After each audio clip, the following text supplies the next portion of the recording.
दूर किसी जंगल में बहुत सारे पक्षी रहते थे।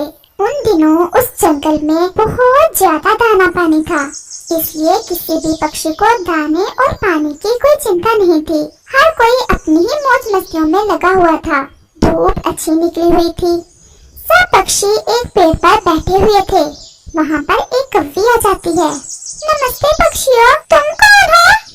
जी, मेरा नाम चिंकी है और मैं साथ वाले जंगल से आई हूँ। वो असल में इस पेड़ पर मैं घोंसला बनाना चाहती हूँ, लेकिन हम किसी अजनबी पक्षी को यहाँ रहने नहीं देंगे, क्योंकि मैंने और कबूतर ने अंडे दिए हैं।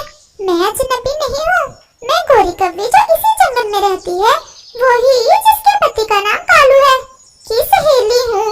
हम कैसे मान लें कि तुम गोरी की सहेली हो? मैं अभी गोरी को ले आती हूँ। आप मुझे बता दे कि वो कहाँ से मिलेगी। मैं इस जंगल में पहली बार आई हूँ ना, इसलिए मुझे ठीक से पता नहीं है कि गोरी कहाँ रहती है। वो गोरी कौवी तो इस समय अपने घोंसले में ही होगी। वो देखें, सामने जो बड़ा सा पेड़ है ना, उसके पीछे एक छोटा सा पेड़ है, उसी के ऊपर है गोरी और कालू का घोंसला। बल्कि आप ऐसा करें, यहाँ ही रहें, मैं अभी गोरी को लेकर आती हूँ।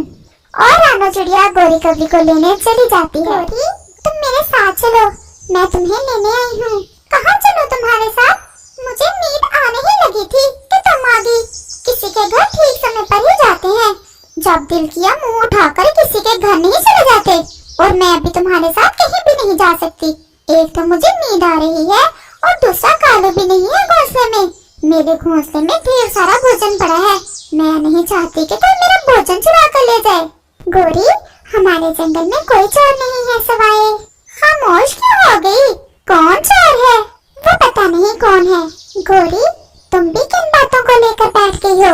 मैं तो तुम्हें इसलिए लेने आई थी कि कोई कौवी आई है साथ वाले जंगल से। वो कह रही है कि वो तुम्हारी बचपन की सहेली है। वो तोते और कबूतर वाले पेड़ पर घोंसला बनाना चाहती है, लेकिन तोता नहीं मान रहा, क्योंकि उनके अंडे पड़े हैं घोंसले में और वो किसी अजनबी पर विश्वास नहीं कर सकते। नाम क्या है उस कौवी का? उसका नाम चिंकी है। क्या कहा, चिंकी? मेरी चिंकी कहाँ है? मुझे जल्दी से उसके पास ले जाओ। और फिर गोरी कौवी रानो चिड़िया के साथ चली जाती है। चिंकी, चिंकी मेरी प्यारी सहेली, तुम यहाँ कैसे? आज तो मेरे मन की मुराद पूरी हो गई है जो तुम मुझसे मिलने आ गई। तुम अकेली आई हो, पति नहीं आया तुम्हारा? आप सबने मेरी सहेली की कोई सेवा भी की है कि ऐसे ही बातों में टाइम जाया कर रहे हो? गोरी, तुम खुद ही सवाल पे सवाल किए जा रही हो। किसी दूसरे को भी बोलने का मौका दे दो। ये तुम्हारी सहेली घोंसला बनाना चाहती है हमारे पेड़ पर। चिंकी, तुम यहाँ क्यों घोंसला बनाना चाहती हो? अपना जंगल क्यों छोड़ आई? और तुम्हारा पति? गोरी, उस नखट्टू का तो नाम ही ना लो। मेरा विवाह जिस दिन से उससे हुआ था, मैंने तो एक दिन भी सुख में नहीं गुजारा। मैं तुम्हें उसके जुल्म की कौन कौन सी बात बताऊं? बस अब मैंने भी फैसला कर लिया है कि मैं उसके साथ कभी नहीं रहूंगी, इसलिए मैं वो जंगल ही छोड़ आई हूँ। मेरे अंडे होने वाले हैं, इसलिए मैं जल्दी जल्दी अपने लिए घोंसला बनाना चाहती हूँ। जब मैं इस जंगल में आई तो मुझे ये वाला पेड़ नजर आया। मैंने सोचा इसके ऊपर ही घोंसला बना लेती हूँ, लेकिन ये पक्षी नहीं मान रहे। इस समय मैं बहुत मुसीबत में हूँ, प्लीज मेरी मदद करें। आज तो मुझे अपनी सेहत भी अच्छी नहीं लग रही। चिंकी ऐसा कहते हुए रोने लग जाती है। चिंकी बहन, आप प्लीज ना रोएं, हम सब आपके साथ हैं। तोते, आप प्लीज पेड़ पर चिंकी को घोंसला बनाने दें। हाँ हाँ चिंकी, तुम बना लो घोंसला। हमारे अंडे भी पड़े हैं घोंसला में, ये जगह बहुत सुरक्षित है। बल्कि हम सब तुम्हारी मदद करते हैं घोंसला बनाने में।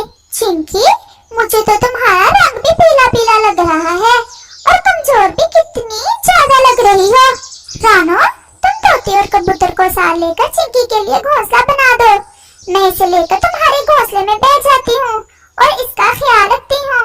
गोरी, हाँ ये ठीक है, तुम ऐसा ही करो। और हाँ, मेरे घोंसले में थोड़ा सा फल और दाना पड़ा है, तुम उसे चिंकी को खिला देना। हम जल्दी से घोंसला बना लेते हैं। और फिर रानो चिड़िया घोंसले के लिए सामान लाने के लिए तोते और कबूतर को लेकर चली जाती है और गोरी चिंकी के साथ रानो के घोंसले में चली जाती है। चिंकी, बहुत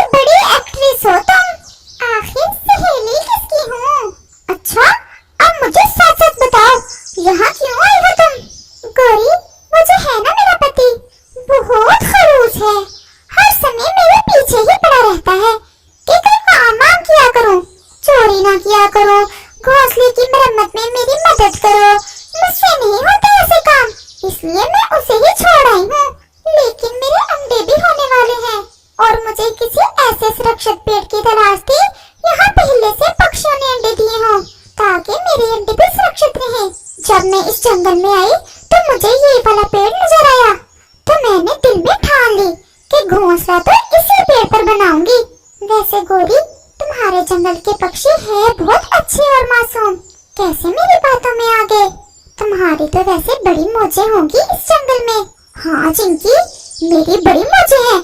अब मुझे इस बात की बहुत ज्यादा खुशी हो रही है कि तुम आ गई हो इस जंगल में। अब मिलकर बुद्धू बनाया करेंगे इन पक्षियों को।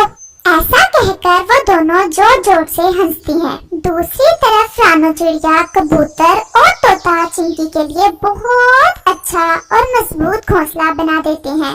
चिंकी, हमने तुम्हारा घोंसला बना दिया है, अब तुम अपने घोंसले में जा सकती होगी। कव्वे तुरंत ही अपने घोंसले में चली रात हो जाती है और सब पक्षी अपने अपने घोंसले में सो जाते हैं। अगली सुबह चिंकी एक अंडा देती है और गोरी मुंह अंधेरे ही चिंकी से मिलने आ जाती है। चिंकी, अब तुम्हें अपने अंडे पर ज्यादा बैठना होगा। गोरी, लेकिन मैं इतना नहीं बैठ सकती, मुझे तो सैरे करने में मजा आता है। आज तो तुम देखो बादल भी आ रहे हैं, लगता है कि आज बारिश जरूर होगी। हम दोनों खूब नहाएंगे बारिश में। ये तोता और कबूतर कहाँ गए हैं? वो दोनों दाने की तलाश में गए हैं। मुझसे कह कर गए हैं कि मैं उनके अंडों का भी ख्याल रखूं। वो मेरे लिए दाना ले आएंगे। अभी वो ऐसे बातें कर ही रही होती हैं कि गहरे बादल आ जाते हैं और साथ ही बारिश भी शुरू हो जाती है। गोरी, मेरी प्यारी सहेली, अब तुम ही बताओ ना, हम क्या करें? इतनी अच्छी बारिश में तो मैं कभी भी घोंसले में नहीं बैठ सकती। अब मैं इस अंडे पर कैसे बैठूं? तुम्हारा दिमाग तो बहुत शातिर है, प्लीज कोई उपाय बताओ ना। उपाय? अच्छा, सोचने दो मुझे। हाँ, तुम ऐसा करो, अपना अंडा पानी में फेंक दो। गोरी, कुछ शर्म करो, ये मैं कैसे कर सकती हूँ? पहले पूरी बात तो सुन लो।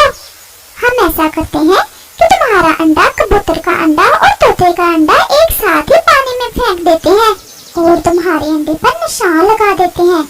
इससे हमें पता रहेगा कि ये तुम्हारा अंडा है। और फिर गोरी कव्वी अपना सारा प्लान चिंकी को बताती है, जिसे सुनकर चिंकी भी बहुत खुश होती है और फिर वो जल्दी जल्दी तीनों अंडे पानी में रख देती हैं और वहाँ से चली जाती हैं।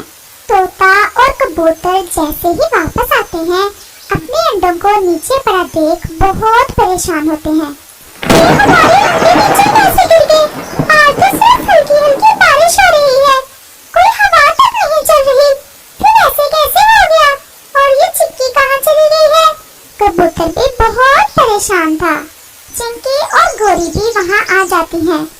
हाय हाय, ये हमारे अंडे नीचे कैसे गिर गए? चिंकी, हम तुम्हें अंडों के पास रहने का कहकर गए थे, फिर तुम कहाँ चली गई? कबूतर भैया, मेरा मन बहुत घबराने लग गया था, मैं तो गोरी को लेने चली गई थी। उनकी आवाजें सुनकर रानो चिड़िया भी वहाँ आ जाती है। तोता रानो चिड़िया को सारी बात बताता है। तोते, अब ये कैसे पता चलेगा कि कौन सा अंडा किस पक्षी का है? रानो बहन, मुझे तो खुद समझ नहीं आ रही। वैसे मेरे पास एक उपाय है। आप ऐसा करें कि तीनों एक एक अंडा ले लें, बाद में जिस अंडे से बच्चा निकलेगा उसका तो पता चल जाएगा ना कि ये किस पक्षी का बच्चा है, तो वो पक्षी अपना बच्चा ले लेगा। वैसे गोरी ने बात बिल्कुल ठीक की है। चिंकी, चलो पहले तुम एक अंडा उठा लो। और जब चिंकी अंडों के पास आती है तो उसे अंडे पर किसी किस्म का निशान दिखाई नहीं देता। वो बहुत परेशान होती है। चिंकी, जल्दी करो, अंडा उठा लो, अंडों का ज्यादा देर पानी में रहना ठीक नहीं है। फिर चिंकी अंडा उठाकर अपने घोंसले में चली जाती है। फिर उसके बाद कबूतर और तोता भी एक एक अंडा उठाकर अपने अपने घोंसले में चले जाते हैं। गोरी, हमने अंडे पर जो निशान लगाया था वो तो पानी की वजह से मिट गया। अब कैसे पता चलेगा कि मेरा अंडा कौन सा है? कहीं यही मेरा असली अंडा ना हो। चिंकी, एक तो तुम वहम बहुत करती हो। अंडे 3 थे और मुझे पूरा विश्वास है ये तुम्हारा अंडा नहीं होगा। अब चलो थोड़ी सी आवारागर्दी करके आते हैं। पहले भी इतना अच्छा मौसम का मजा हमने अंडों के चक्कर में बर्बाद कर दिया है। गौरी और चिंकी दोनों आवारागर्दी करने निकल जाती हैं। ऐसे ही कुछ दिन गुजर जाते हैं और एक दिन तोते के अंडे से बच्चा बाहर आता है और तोता बहुत हैरान होता है क्योंकि वो तोते का ही बच्चा था। जबकि चिंकी ये देख बहुत परेशान हो जाती है। गौरी, तोते वाले अंडे से उसी का बच्चा बाहर आया है, कहीं ऐसा तो नहीं है कबूतर के पास भी उसका अपना ही अंडा हो? मैं तो इस अंडे पर एक दिन भी नहीं बैठी हूँ। चिंकी, तुम ऐसे ही परेशान हो रही हो। मुझे पूरा विश्वास है कि कबूतर के घोंसले में तुम्हारा अंडा ही है। गौरी की बात सुनकर चिंकी को थोड़ा हौसला होता है। अगले रोज कबूतर का अंडा भी फूट जाता है और उसमें से भी कबूतर का बच्चा ही निकलता है। अब तो चिंकी के पसीने छूट गए थे क्योंकि वो तो एक दिन भी अंडे पर नहीं बैठी थी और उसे पूरा विश्वास था कि उसका अंडा खराब हो गया है। वैसे ये तो प्रकृति का कोई चमत्कार ही हुआ है और मुझे मेरे किए की सजा मिली है। और चिंकी कव्वी अपने जंगल वापस चली जाती है। इस कहानी से हमें सीख मिलती है कि हम चाहे जितनी होशियारी कर ले, होता वही है जो प्रकृति चाहती है।